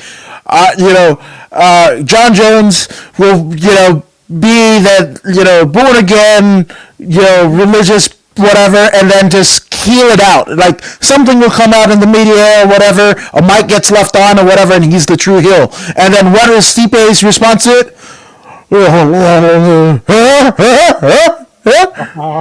That's what we're gonna get, right? The fight doesn't excite me. The lead up to the fight doesn't excite me. The embeddeds will be boring. So will be the countdowns. It's gonna draw probably the lowest heavyweight gate in history. And this, I mean, aside from the doldrums of the early 2000s era, right? So that's what I'm saying. But of the current era, this will be the lowest revenue heavyweight fight, title fight that there has been post 2010. Ooh, wow. That's what John Jones, Stipe Miocic, you do it. That's exactly what we're gonna get. The money isn't. Oh, good. I know. I was gonna say, okay, so then book for me pretty much the heavyweight division. So wait, that's Got the to. next fights. So John Jones, let's say Ngannou wins, and we have John Jones versus Ngannou. What do you do with Stipe? What do you do with Derek Lewis? What do you do with Cyril Gahn? And everybody is now talking about this guy, but I feel like he does need to be in the picture. What do you do with Alexander Volkov after that knockout of Wolverine? Okay, so that's absolutely cool. So first off, I'm gonna go from the top down, right? Okay. We're basically gonna do if Ngannou wins, I want Lewis and Ngannou. That's what we're gonna do. That's the next heavyweight title fight. That's Ngannou's first title defense, right? Oh, so you wouldn't do the Jones fight first? No, not at all. Not at all. I would have, if you're gonna do it, the Stipe John Jones fight. That actually makes a little bit more sense, right? Because Jones is in activity, his heavyweight debut. He faces the loser of the heavyweight title, right? So that's okay. So then you answer the first question: does John Jones deserve a shot at the heavyweight title? And so if that John Jones Stipe Miocic fight happens at heavyweight, I just don't want it for the heavyweight title. There's absolutely no draw to it. Because I think John Jones, as good as he is, as great as his legend is inside the cage, not fighting in like 14 months or so, I feel like if he faced Stipe's wrestling or Ngannou's powerful hands, it may not play out well for him. He needs to feel fresh. We need to see I wish John would have taken a fight while he was the light heavyweight champion at heavyweight, like you could have done in UFC Undisputed 3. Yeah. Had a test fight. Like Anderson Silva used to compete at light heavyweight as the middleweight champion. Yeah. No, again, we've done it before. You can't tell me that it's not going to happen. It's happened before, right? And this is something that the UFC has done, right? Alternates, that's something that the UFC has done over time. So everybody crying a foul when Chandler did it. Again, it's all been done. Like the Bare Naked Ladies song says, it's all been done before. So with that all being said, if I'm booking it, that goes up top. The number one contenders fight, because Stipe doesn't drop all the way down. You can't do that to him. So Stipe fights John Jones, right? If John Jones doesn't if some kerfluffle happens, he fucks up again, and not that I'm willing it or whatever, but if that happens, you have Stipe versus Gane, right? You could do Stipe versus... Or Volkov. Right, or if Stipe wins, he just got himself back the heavyweight title rematch, whether if it's in Ghana or if it's Derek Lewis. I mean, Stipe versus Derek Lewis as like a future heavyweight title fight, or as Stipe's first fight after losing to... That's not bad, because that's a fresh matchup. We've never seen Stipe and Derek Lewis. Cyril Gane, I know everyone's talking about he should fight Derek Lewis next, and maybe that's because Volkov is a kickboxer, and Gane versus Rosenstrike wasn't exactly the greatest fight. But I mean, Rosenstrike, he doesn't have a lot of MMA experience. Volkov is an MMA veteran for years. Former Bellator champion, world champion. So I would say maybe, Volkov is a step up. Maybe he does fight differently against Volkov. Just because Volkov and Rosenstrike have a similar style doesn't exactly mean that's how it's going to play out. So I feel like you can't, everybody is just overlooking, for Volkov. I know he's not going to be in the top echelon of the heavyweight scene like Ngannou, Stipe, Jones, but I feel like he's still got to get talked about after that knockout of Reem. Yeah, absolutely. And here's the kind of the thing that I don't think anybody's talking about. And if they've talked about it, I certainly haven't heard. But how many fights, win, lose, or draw, tomorrow night? As we're taping this, right? We're taping this on the Friday before the fights. Yep. Win, lose, or draw. Realistically, how many fights does Stipe have in him? How many more fights? How many more fights? How old is he right now? It's funny how he is. He's 38. I would say, give or take maybe 2 or 3 years. So you try to do the math there. I'd say maybe 3 fights, 4 3 fights. Right, exactly. 3 fights, right? So he's probably, if he's a smart man, and I'm assuming you are, despite the way your verbiage is, Stipe, but assuming you're a smart guy, if your 3 fights are going to happen, you want money fights. So again, for some people, Jones and Stipe, that's a money fight. So that's one of them. Win, lose, or draw, that's the fight that's going to happen. Again, that's what I picked. Whether Stipe wins or loses, Stipe faces John Jones next. That's 100%, right? That's the like, that is what's going to happen. That is set in stone, right? So with that all being said, right, we've got Blades. Blades doesn't do anything. Volkov, like, it's so crazy that the most, like, marketable, like, drawing heavyweight in the heavyweight division doesn't even want to be champion in not Curtis Blades, but Derek Lewis. Derek Lewis, he is the most. I mean, look at it. The fights against Latifi and who did he fight before Latifi? He fought that guy who came. Ivanov. Mm-hmm. They weren't exactly the greatest fights, but you know what I did see from Derek Lewis in those 2 fights? I saw an improvement in his cardio, which he has said he has needed. I remember after the comeback win at 229. Against Volkov, he had said, I need to work on my cardio, even though the next month he still got a heavyweight title fight because, Madison Square Garden kind of needed a big fight and there was desperation. But like you said, Derek Lewis, right now he has improved his game. He got the big knockout against Curtis Blades. Right now he is in the thick of thin of the heavyweight division, whether he likes it or not. And I think he could be, he is the heavyweight champion of the world. I mean, good God, the interviews that he could give, yes, and all the knockout power that he has, he would be an entertaining champion. It may not be a long reign considering his age and everything, right? But it would be. He's the people's champion. In the manner that Tito Ortiz once proclaimed to be, in the manner that Dwayne "The Rock" Johnson actually was and still is in many respects, right? So you look at the top 10. We've got Stipe up top, Francis Ngannou, Derek Lewis, Curtis Blades, Cyril Gane, Alexander Volkov, Jairzinho Robertson Strike, Chris Dawkins, Augusto Sakai, and Alexei Olenek. That's the top 10 of the heavyweight division.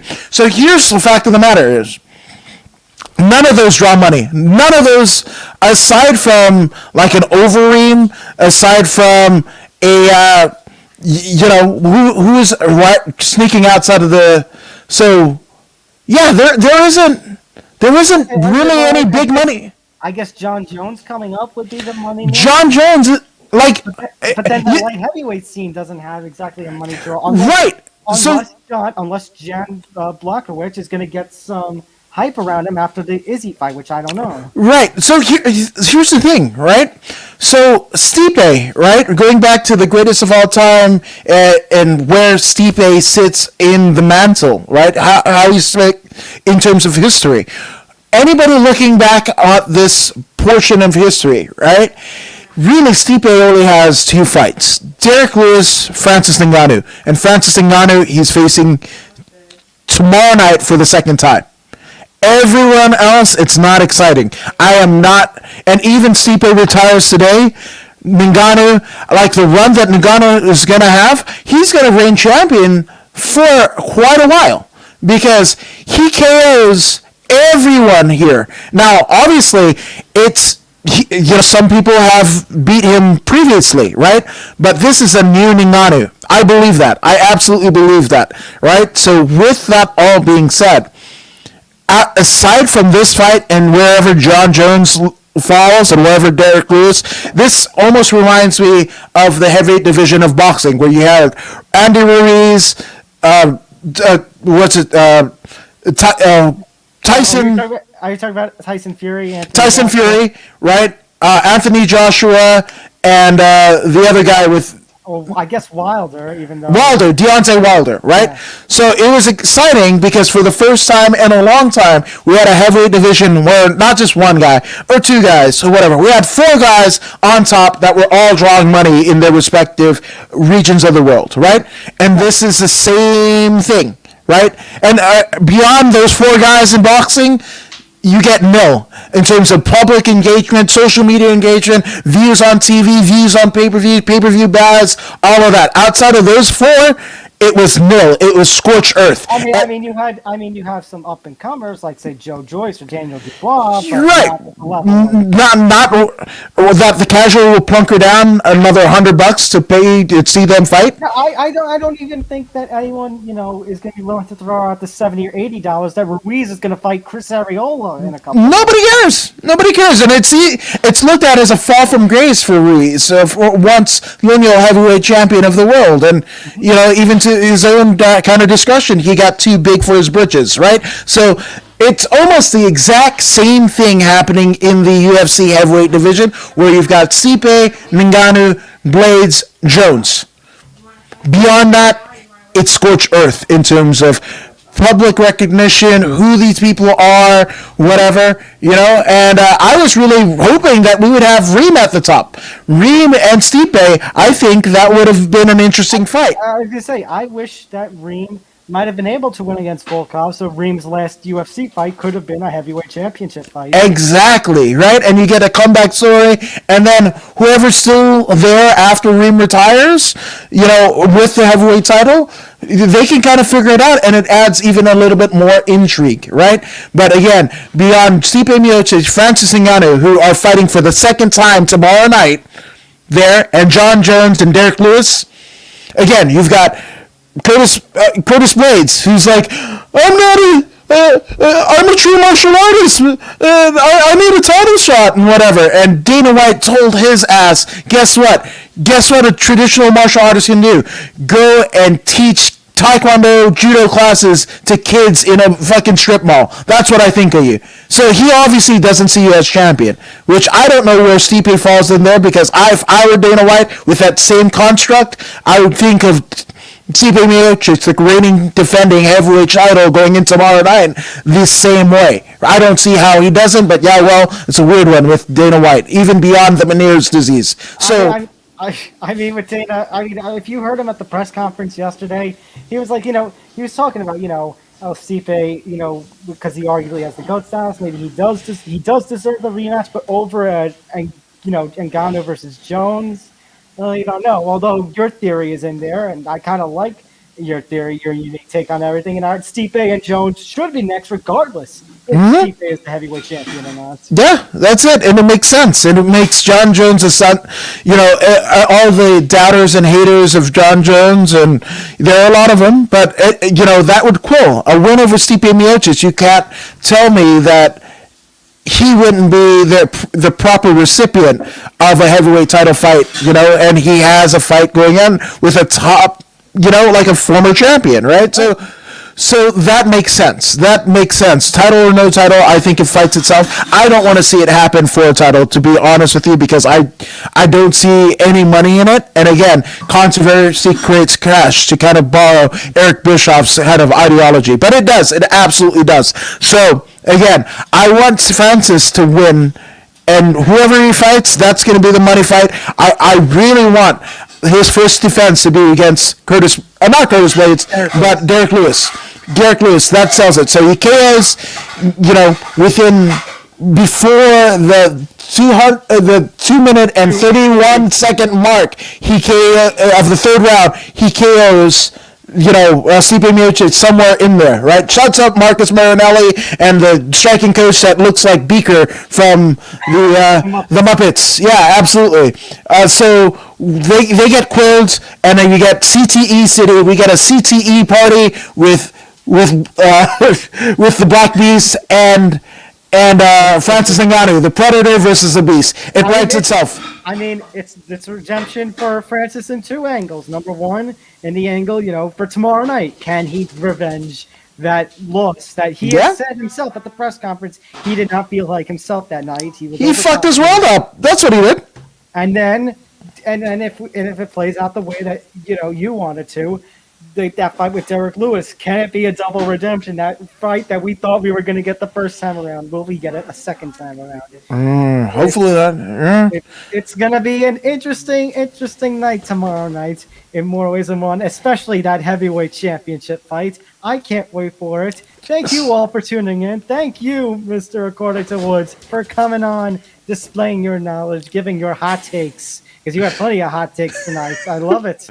I might have had habanero peppers earlier, so yeah, and that's going to come out. Perfect. All right. Thank you all for tuning in. Enjoy the fights on Talavano, and we'll see you next time. Take care, everybody.